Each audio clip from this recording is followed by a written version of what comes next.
one thing Anand said about the people look at it as the the villainizing of their small joys. I think the problem is also that you're in a deeply unequal and horrifically poor, violent casteist society, right? Where like the sliver of your richest sort of own 40% of your country's wealth or whatever. If and when you're in that situation and you can't afford your next meal and you have no idea where it's coming from and you're earning a daily wage, you aren't sitting and worrying about the long-term impact of air on your child, right? You have no bandwidth to sort of look at that when there is no immediacy or urgency as starvation or hunger or poverty and things like that. I mean, all of you live in Delhi, even though you know that living there is like being a smoker by default. You know you're losing 8 years of your life, but you live there. You have the resources to move if you want to, but you don't. So it's difficult to tell a person how much they should care about pollution when there is something else that they have to worry about. And this is a bit tangential, but to speak specifically about this Diwali firecrackers thing, it's that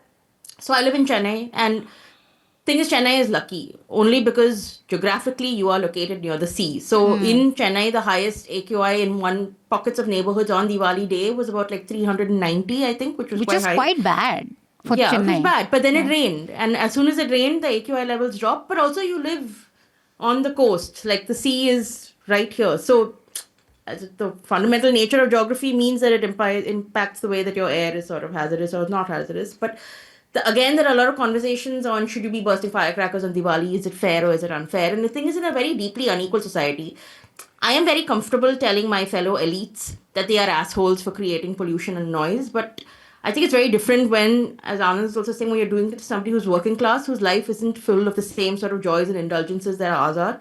And if this is that time of year when they look at it as having fun and busting crackers, and we are not in that position to lecture them because we travel by cars and planes. In the course of the year, I would exceed the environmental impact of 100 Yeah, working class sure. people who burst Yeah. firecrackers on one single day. So, and then and I think a lot of people are also trying to say that this push for firecrackers is this reclamation of Hindu identity, but I think for a lot of people it's not. I wouldn't jump to the conclusion it's Yeah. some kind of political act. I think it's Yeah. just people celebrate and they burst firecrackers. Is it terrible? Yes, you should not burst firecrackers. Also, it's a terribly unsafe industry. I did this piece for New Laundry a couple of years ago on the number of people who die every single month in firecracker industries and plants, especially in states like Tamil Nadu. It is a horrifying